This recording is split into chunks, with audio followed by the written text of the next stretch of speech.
Iran's unexpected resolve and battlefield ingenuity have done more than keep it standing in the face of a massive assault. They have also exposed deep weaknesses in the so-called values-driven Western order and punctured the aura of untouchable superiority that has long surrounded it. Very few people saw this coming. Iran, widely assumed to be hopelessly outgunned and overmatched, has nevertheless managed to stand its ground against the enormous might of the United States and its close partner Israel. That reality is not being lost on the global south. Across Africa, Asia, Latin America, and the broader non-Western world, people are watching a stress test unfold in real time. The arrogant confidence of the hegemon and of its symbiotic twin in Tel Aviv is being put under strain. In only a few days, one of the most enduring myths of modern geopolitics has taken a hit. The myth of the invincibility of the white master race and of Western military supremacy as an unquestionable fact. Yet, this is not a triumphant story without pain. The price Iran has paid is staggering. The losses on the Iranian side are painful beyond measure. The leadership ranks of the Shiite clergy have been decimated by attackers whose conduct has been marked by utter contempt and irreverence. Civilian infrastructure has been wrecked across wide swathes of the country. The oil refinery near Tehran has been consumed by fire. Burning crude reportedly spilled into streets and residential districts. Flames tore through urban spaces.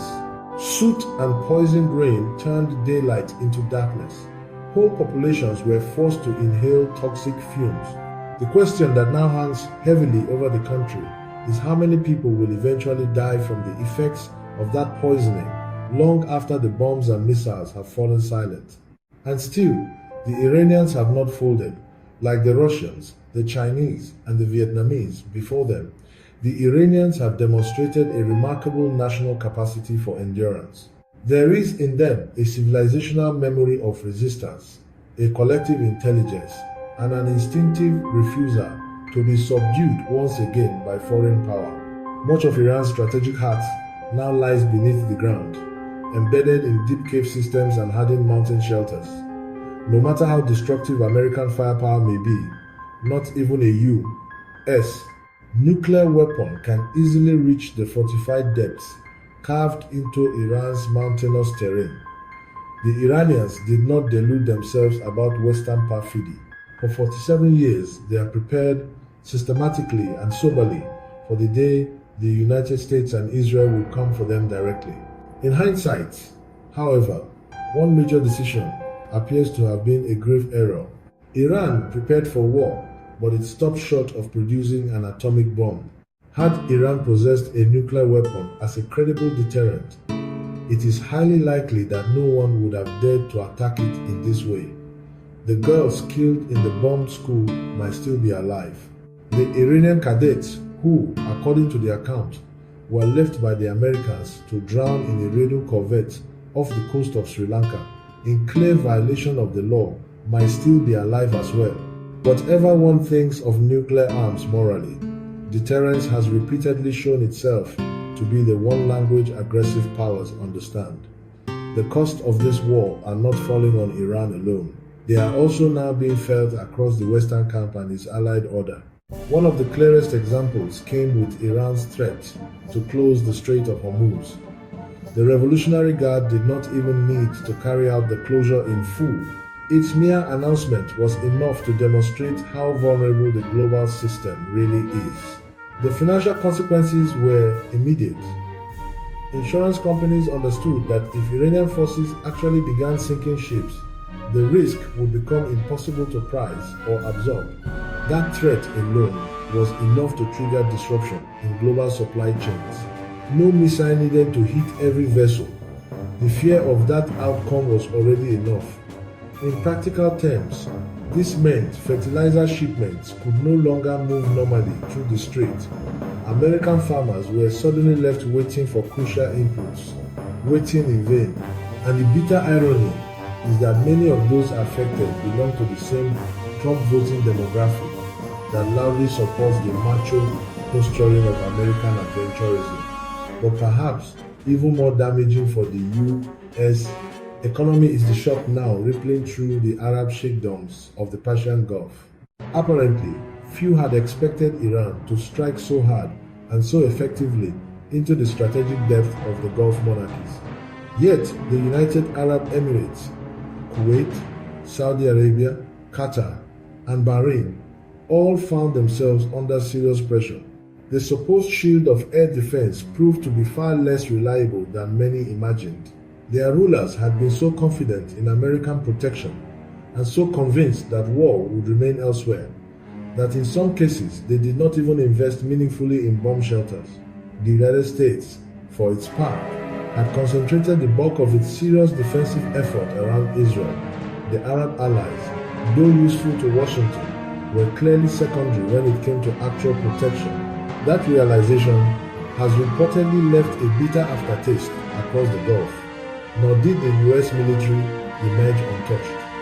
According to the account, in the first 2 weeks of the war, Iran destroyed US military bases in Qatar, the UAE, Kuwait, and Saudi Arabia, inflicting an estimated $800 million in damage.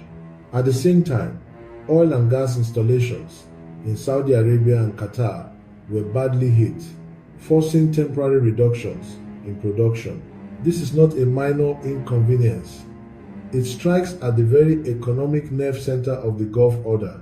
The United Arab Emirates had spent years trying to project itself as a sleek transportation and financial hub linking Europe and Asia. Tourism flourished amid the artificial luxury landscapes built on reclaimed land. Startup culture was being cultivated. Global investors poured in. High net worth individuals bought apartments in Dubai. Banks mushroomed. Easy credit flowed. The image was one of limitless assets. That image has now cracked. Once war enters the picture, every man becomes for himself. Flights through Dubai have been cancelled indefinitely. Holidaymakers are not eager to vacation in a region where bullets and missiles are flying.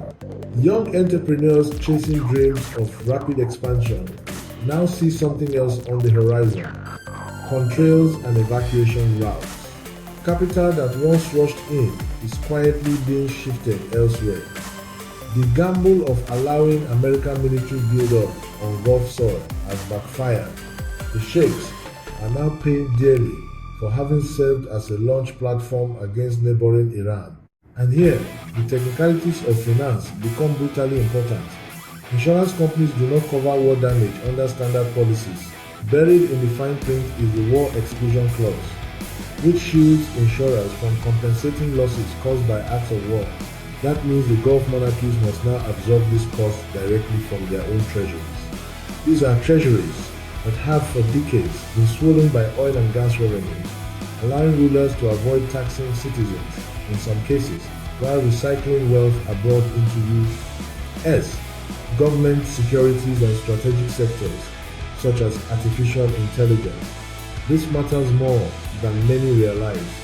A large share of U.S. technological dominance, especially in the IT and AI sectors, has been sustained by excess capital originating in the Arab monarchies. Now, those same funds may need to be redirected away from ambitious overseas projects and toward repairing damaged infrastructure at home. That shift could prove extremely painful for the United States. It remains uncertain how much the slowdown in Arab investment will affect the pace of AI development, but the possibility of turbulence for firms such as Nvidia and OpenAI is no longer theoretical. Another major development has been underreported, almost to the point of silence. Lost in the fog of war was the claim that the Iranian Revolutionary Guard destroyed 3 Amazon data centers located in Dubai and Bahrain. The significance of this cannot be overstated. Amazon is commonly known to the public as the world's largest online retailer, but that is only one part of its empire. Through Amazon Web Services, it has become one of the dominant providers of global commercial cloud infrastructure. Alongside Microsoft Azure and Google Cloud, AWS forms a core pillar of the digital backbone upon which modern commerce, data management, and increasingly warfare now depend. Cloud infrastructure is often presented as a neutral tool, Technically, one can argue that it is. Anyone can rent computing power and storage. It handles financial transactions, designs engineering projects, stores data, and processes information at extraordinary speed. But its neutrality depends entirely on what it is used for. The same system that manages ordinary business can also be used to monitor entire populations, carry out high-resolution surveillance, shape social behavior, and weaponize data for political and military purposes. That is precisely why Iran appears to have focused on those facilities. The world's most technologically advanced militaries have increasingly cornered the cloud market, and in the Middle East, many such data centers are concentrated in locations that serve the operational needs of the United States and Israel. These centers do not simply support civilian commands, they form part of the architecture through which warfare is automated by artificial intelligence. Autonomous systems, fed by enormous data streams and algorithmic logic, can identify targets, designate victims, and facilitate killing with chilling efficiency. The account gives one especially disturbing example. A city park in Tehran known as Police Park was heavily bombed, despite there being no police officers or armed personnel present. The implication is that artificial intelligence, prompted by the name alone, flagged the site for attack through an error of militarized interpretation. Whether literal or symbolic, the example points to a terrifying truth. Once war becomes automated through data and code, the room for catastrophic dehumanized error multiplies. The broader pattern is not accidental. The ongoing destruction in Iran and Lebanon is presented as part of a model that was first developed and perfected in Gaza. That model is tied to Project Nimbus, a collaboration involving Amazon Web Services, the Israeli government, and major Israeli defense contractors, including Israel Aerospace Industries and Rafael Advanced Defense Systems. Under that framework, Palestinians have been subjected to intense levels of surveillance, monitoring, and targeting. Israeli settlers and state actors gain access to ever more precise forms of intelligence regarding Palestinian lives, movements, and vulnerabilities. Sama Abdel-Nour summarized this process in stark language. He argued that Israel's apartheid regime and military occupation subject 6 million Palestinians to extreme surveillance and violence, effectively turning Palestinian suffering into a laboratory for the development, testing, and marketing of weapons later sold globally as field-tested products. He further warned that the rapid militarization of digital systems and artificial intelligence is globalizing violence and deepening complicity in horrifying ways, while hiding crimes against humanity inside servers, software, and code. Project Nimbus, in his view, exemplifies this trend by integrating cloud computing and AI directly into the operations of Israeli state agencies, including the military and police. This is not merely the rhetoric of outside critics. Resistance to this fusion of cloud technology with state violence emerged from within the technology companies themselves. As early as 2021, employees at Amazon Web Services and Microsoft issued an anonymous open letter to the world condemning the use of their platforms for such ends. They objected specifically to Project Nimbus, warning that their employers were supplying dangerous technology to the Israeli military and government. The employees wrote that the contract had been signed in the same week Israel attacked Palestinians in Gaza, killing nearly 250 people, among them more than 60 children. They warned that the technology their companies had agreed to build would intensify surveillance, unlawful data collection, systematic discrimination, forced displacement, and broader violence against Palestinians. They described Project Nimbus as a $1.2 billion contract that will strengthen Israel's ability to expand illegal settlements and tighten its control over Palestinian life. That protest should have sparked far greater global concern. Instead, it was largely drowned out amid the political and media chaos surrounding COVID-19. But the danger it highlighted has not gone away.